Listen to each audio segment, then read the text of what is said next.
موسیٰ علیہ الصلوۃ والسلام نے ایگریمنٹ کیا کہ 10 سال میں بکریاں چراؤں گا، 8 سال تو لازم ہے، 2 سال اگر میری مرضی۔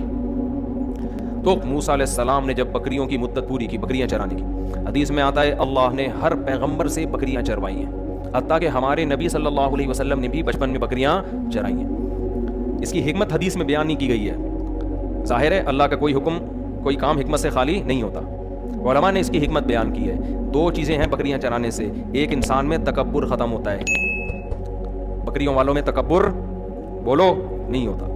دولت جب آتی ہے، عہدہ جب آتا ہے تو تکبر آتا ہے، ساتھ میں تکبر آتا ہے، اور تکبر جب آ گیا نا، ہم نے بڑے بڑے علماء سے سنا ہے کہ متکبر ہمیشہ بے وقوف آدمی ہوتا ہے، عقل مند کبھی متکبر نہیں ہوتا۔ دوسری بکریاں چرانے میں حکمت ہے برداشت، قوت برداشت۔ بکری تنگ بہت کرتی ہے لیکن آپ اس پہ اپنا غصہ جاری نہیں کر سکتے، کمزور ہوتی ہے۔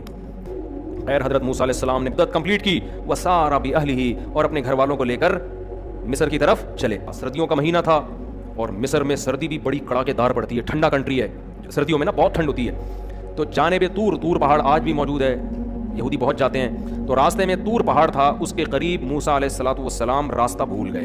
یہ بھی اللہ کی حکمت، راستہ بھول گئے۔ اب شدید سردی بھی ہے اور راستہ بھی بھول گئے۔ ایسے موقع پہ مسافر کسی آبادی کو تلاش کرتا ہے، کہیں آبادی نظر آئے تو ہم ان سے کھانے پینے کا بھی پوچھیں اور راستہ بھی ان سے معلوم کریں، کبھی قافلے جو جاتے ہیں وہ کس راستے سے جاتے ہیں۔ ایسے موقع پہ یا تو انسان کو پانی کی تلاش ہوتی ہے، اور رات کے وقت میں کہیں روشنی اس زمانے میں نظر آ جاتی تو یہ روشنی اس کی علامت ہوتی کہ یہاں آبادی ہے۔ پہلے کیا، آج بھی لائٹیں جہاں ہوں گی تو آبادی ہوگی نا۔ تو قرآن کہتا ہے آنس من جانب طور نارا، طور پہاڑ کے قریب آپ کو آگ نظر آئی۔ اپنی بیوی سے کہا، زوجہ سے کہا، امکثوا، یہاں ٹھہرو، مجھے یہاں آگ محسوس ہو رہی ہے۔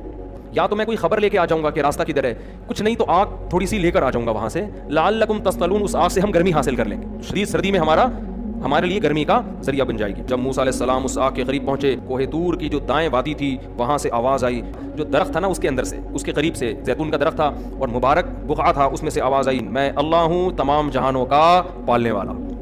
اس انداز سے اللہ نے زمین پر پہلی دفعہ کسی سے کلام کیا تھا، اس سے پہلے تمام پیغمبروں پر جبریل وحی لے کر آتے رہے۔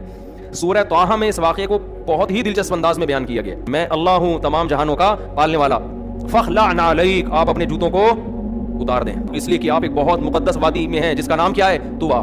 اے موسیٰ میں نے تجھے سلیکٹ کر لیا ہے، منتخب کر لیا ہے، فاستمع، غور سے سن، ما یوحیٰ، تیری طرف جو وحی کی جا رہی۔ روئے زمین پر جتنے انسان ہیں نا، ان میں سے اپنا پیغام پہنچانے کے لیے میں نے تجھے اپنا سفیر بنا لیا ہے، سلیکشن ہو گئی ہے تیری، لہذا جو پیغام میں تجھے دوں اسے غور سے سن۔